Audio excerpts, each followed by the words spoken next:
Sup mates, welcome back to Notte's Campfire. This is chapter 1 of Whispers in Maple Hollow. Like and sub if you enjoy. God bless.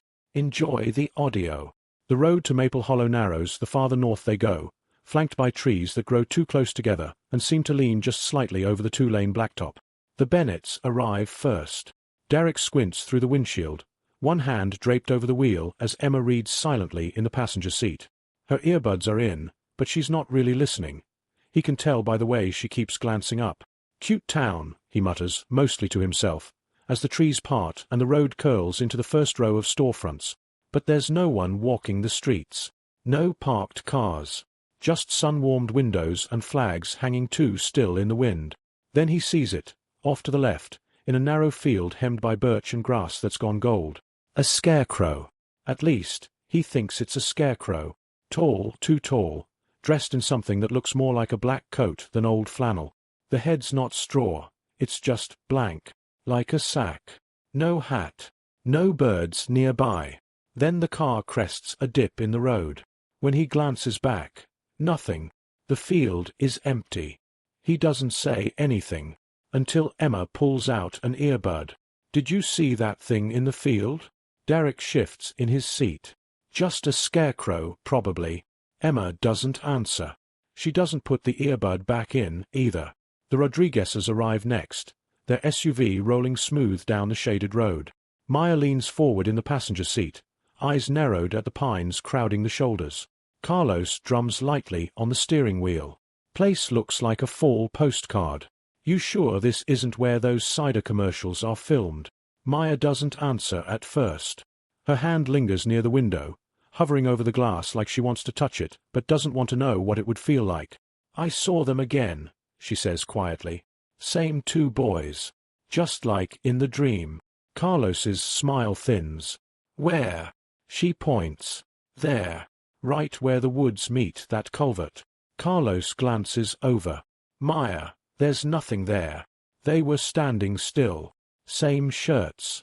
Same faces. Carlos looks again. Well, I hope they don't charge for double exposure, 'cause that's some glitch in the Matrix stuff. Maya exhales, fingers finally touching the glass. It's warm.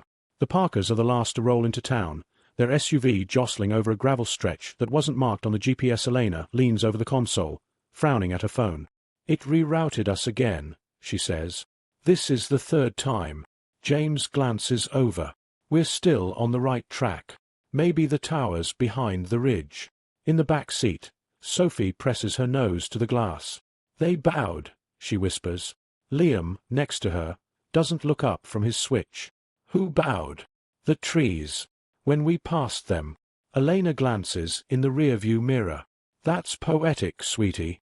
They bowed like they knew us. They all arrive within minutes of each other. The Bear's Paw Lodge sits just outside the square, a 3-story timber structure with a wraparound porch and a red roof weathered to soft rust. Flower boxes line the windows, and smoke curls lazily from a chimney no one can see the fire for. Mrs. Whitlow stands on the porch, hands clasped, her posture too perfect to be comfortable. Welcome, she calls as the cars pull in, one by one. We're so pleased you've made it safely. The kids pile out first, stretching, calling to each other. Noah and Liam bump shoulders. Sophie runs to Emma. Maya smiles, but tightens her coat. Feels like we drove through 5 seasons to get here. Carlos walks up beside Derek. Did you pass those identical twins out by the woods? Derek blinks. No, but we saw some weird scarecrow. Elena steps up, rubbing her arms. Our GPS kept glitching. There's definitely something odd about this valley. Mrs. Whitlow descends the steps. Her smile never slips. Oh, little quirks of the hollow. It likes to keep you guessing. Come, come, it's all ready for you. She waves them inside. As they pass through the heavy lodge door, Sophie tugs Emma's sleeve. She points at a framed photograph above the coat rack. It's a photo of the lodge porch. Afternoon light, early autumn. And all 3 families are in it, laughing, posed, just as they were outside minutes ago. But none of them took it. Inside, the Bear's Paw Lodge is all creaking floorboards and warm amber light. The air smells like cedarwood and something floral beneath it, faint and unfamiliar, like old perfume left too long in a drawer. Mrs. Whitlow leads them up the grand staircase, her heels silent on the carpeted steps. Her keys jingle lightly as she moves, though no one sees her actually unlock any doors. "You'll find the rooms have a certain character," she says over her shoulder. "All lovingly preserved. Nothing artificial here. We let the hollow do most of the decorating." She chuckles softly, but no one joins in. The Bennets are the first to peel off. Their room is at the end of the hall, overlooking a grove of pines and a sloped fire pit clearing.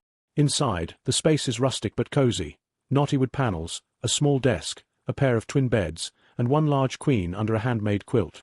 Emma sets her bag down beside the window. Her hand freezes on the latch. A rocking chair sits in the corner, wooden, curved, carved with vine-like grooves up the legs. She stares at it for a long moment. "Everything okay?" Derek asks, shrugging out of his jacket. Emma nods, but doesn't look away. "It just looks like Mom's, from when I was little." "Coincidence," Derek says, too quickly. He opens the closet. There's even a luggage rack. "Fancy." Emma moves across the room slowly and brushes her fingers along the armrest. The wood is worn smooth exactly where Isabel's had been, where she used to rest her hand while humming that same lullaby over and over. Down the hall, the Parkers settle into a two-room suite with sloped ceilings and an old stone fireplace. Elena opens one of the drawers in the dresser and pauses. "Something wrong?" James asks, tossing a pillow onto the bed. Elena pulls out a small ribbon, dusty pink, faded at the edges, knotted in the middle. The kind you'd tie around a little girl's braid. It smells faintly of smoke. Sophie peers around her mother's hip. She sniffs the air, then wrinkles her nose. "It's sour." Elena tucks it away without saying anything. In the Rodriguez's room, Carlos finds a drawer that sticks. When he finally gets it open, something rolls to the back corner, a tiny carved figure, no bigger than a thumb. It's shaped like a woman with hollow eyes and outstretched hands. He holds it up. "Maya, this yours?" She takes it slowly. The carving is rough, but purposeful. Her fingers curl around it as if by instinct. She doesn't answer right away. Carlos studies her. "It's kind of cool, right? Folk art or something." Maya nods, distracted. "Sure. Or something." That evening, as dusk settles over the hills, Liam stands on the back porch trying to get a signal. His phone spins endlessly between one bar and none. He opens his compass app for fun. The needle spins 3 full revolutions and stops pointing southeast, even though the sun is setting behind it. He frowns. "I think this place is messing with my apps," he mutters. Noah leans on the rail next to him, flipping through his sketchbook. "Or it's your brain that's messing with your phone." Liam smirks. "Or this town's in some kind of magnetic Bermuda Triangle." Noah draws something absent-mindedly as the fireflies begin to spark in the grass. A grove of trees. A strange arc. A door. Maybe. A shadow behind it. "I didn't mean to draw that," Noah murmurs. Liam looks over. "What?" Noah flips the page. "Nothing." Later that night, Emma lies in bed staring at the ceiling. The room is quiet. Derek's breathing is slow and steady. But beneath the hum of crickets outside, there's something else. Music. Faint and slow, drifting like wind through old trees. A tune she can't name, but knows in her bones. The rocking chair creaks once. Only once. The fire pit behind the lodge is a wide stone circle nestled in a shallow bowl of earth, ringed by hand-cut logs used for benches. Warm light spills from the back windows of the Bear's Paw, catching smoke as it rises in slow spirals into the cooling air. Carlos stands at the fire, poking a blackened log with a metal rod. Sparks skip upward like fireflies with short fuses. "Perfect night," he says. "Almost too perfect," Maya mutters beside him, wrapped in a shawl, eyes scanning the tree line. Liam and Noah are hunched at the edge of the fire with Sophie perched between them, passing around a bag of marshmallows. Emma sits a little apart, sketchbook balanced on her knees, pencil tapping idly against a thumbnail. Mrs. Whitlow appears behind them all, silent as a shadow. No one saw her walk up. "I thought some cider might suit the mood," she says, her voice smooth and practiced. She's holding a tray with steaming mugs and a dish towel draped over one arm like she's hosting a 19th-century dinner. James chuckles politely, taking a mug. You're spoiling us already. She smiles, but doesn't respond. Just sets the tray down and begins filling cups with methodical precision. Sophie turns to Emma and says, "You know how you saw the scarecrow?" "I didn't say it was a scarecrow," Emma says softly. "Well, whatever it was. I saw something too." Noah stops mid-bite on a marshmallow. "Two boys," Maya says, before the kids can answer. "Standing on the edge of the woods. Identical. Not blinking." Carlos shifts beside her. "We're really doing this?" Liam pipes up. "Our GPS rerouted us onto roads that don't exist. Twice. One of them was called Juniper Spine. That's not a real road, right?" James snorts. "Come on. You all drove for hours, through winding roads, on no sleep, full of spooky expectations. Our brains fill in the blanks." Carlos points his marshmallow skewer like a sword. "That is exactly what someone would say in a horror movie, right before he vanishes behind a tree." More laughter. Someone drops a marshmallow in the dirt. Sophie goes quiet, eyes still on the trees. Then Mrs. Whitlow straightens. Her smile remains, but it tightens at the corners. "You've all arrived right on time," she says, with the tone of someone reading from a script written long ago. "Maple Hollow's been waiting." The words land oddly. Too precise. Too final. At that moment, the flames of the fire hiccup, shrinking down for just a breath, casting everyone in sudden shadow. A cold wind brushes the backs of their necks. From somewhere beyond the fire pit, an owl hoots once. Low and long. The children turn as one toward the trees. But nothing moves. No one speaks for a moment. Then Elena laughs softly, a little too loudly. "Well, it wouldn't be a fall retreat without a little backwoods creepiness, right?" Mrs. Whitlow collects the empty mugs without another word and walks back toward the house. She doesn't use a flashlight. The kids talk lower now. The parents don't notice. Noah pulls out his sketchbook, flips to the drawing he made earlier on the porch. There, behind the grove he drew without meaning to, is something tall and faceless. It's not pencil. It looks smudged in, like charcoal. He doesn't remember adding it. He closes the book quickly. Emma watches the tree line, eyes fixed, heartbeat steady. In the reflection of the fire in her mug, the woods seem closer than they were a moment ago. Morning in Maple Hollow arrives with a gold-filtered stillness. The sun slides slowly across the fog-thinned treetops, casting long shadows that don't seem in a hurry to leave. Emma stands on the porch of the Bear's Paw, hoodie zipped, hands tucked into her sleeves. The others trail behind, still shaking off sleep and dreams they don't quite remember. The group sets off on foot, just a quarter-mile stroll down a gravel path into the town proper. The adults chat about breakfast and antique shops. The kids linger behind, silent in the way children get when they're listening to something they can't explain. The town is small, shaped like an old coin, polished, neat, worn down by time but preserved too perfectly. Red brick storefronts, painted signs, an old soda counter, a barber shop with a striped pole that spins too slowly. Planters of yellow mums line the windows, untouched.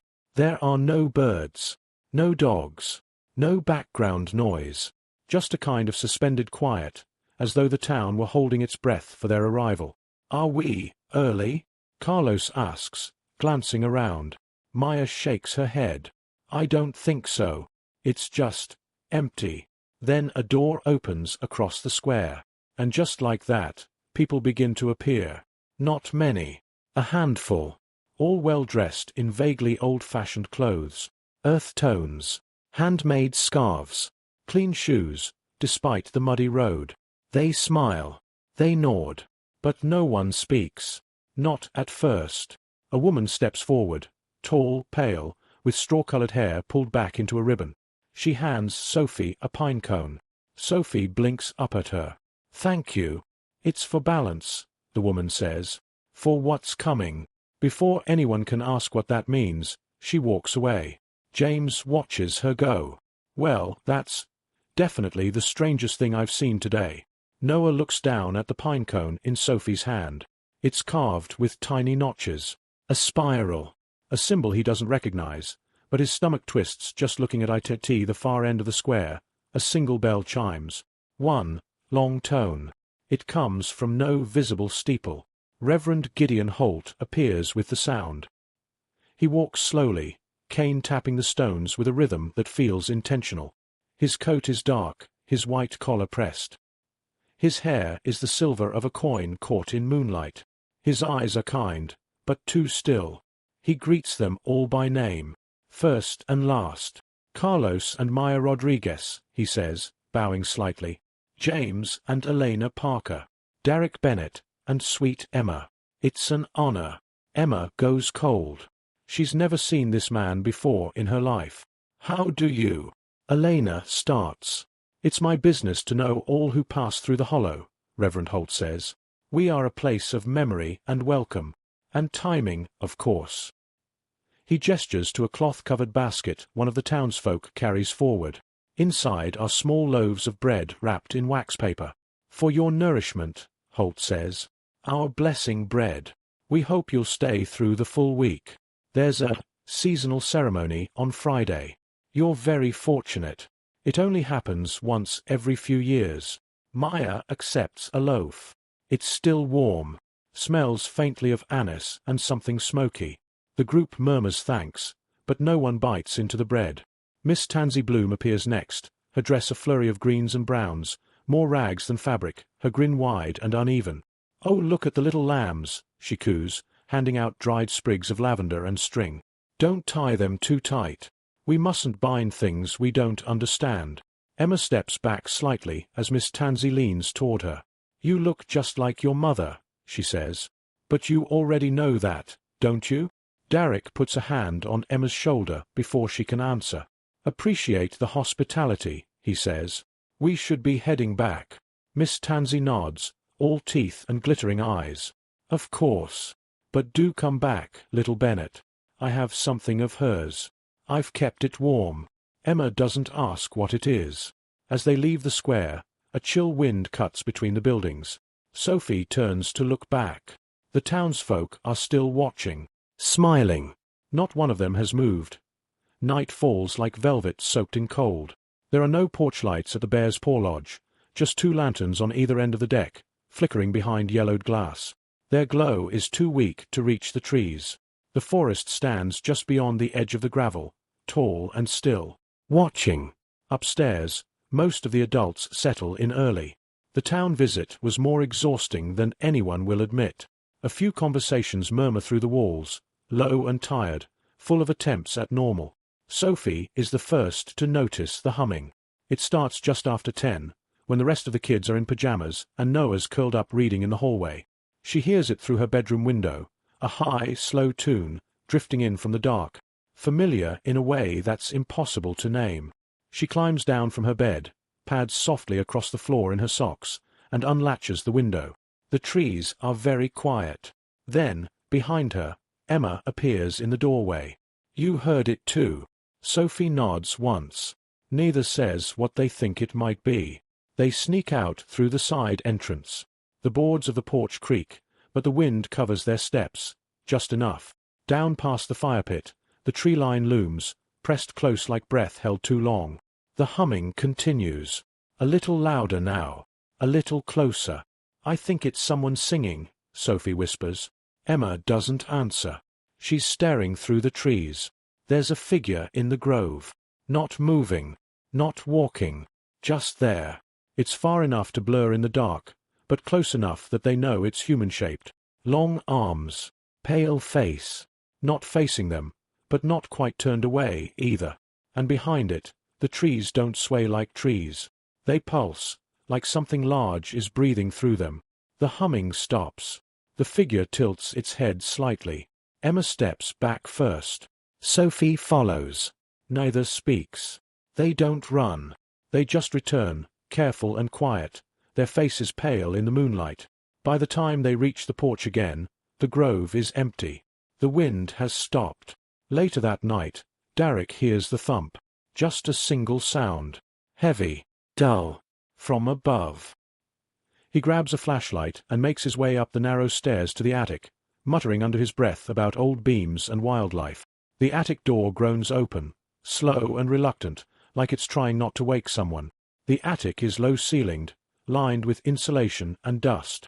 Storage trunks. A rolled rug. Stacked firewood that no one asked for. He sweeps the flashlight across the space. Nothing. Then, on the far side, half illuminated by a patch of pale moonlight filtering through a high circular window, he sees it. A dull, ash-smeared porcelain, wearing a little dress the color of old teeth. It sits against the wall, perfectly upright, arms at its sides, and it's facing the moonlight. One of its glass eyes gleams in the beam. For half a second, Derek thinks it moved. His breath catches. Then he exhales and shakes his head, rubbing the back of his neck like that could scrub off the cold prickling there. He doesn't pick it up. He doesn't tell anyone in the morning.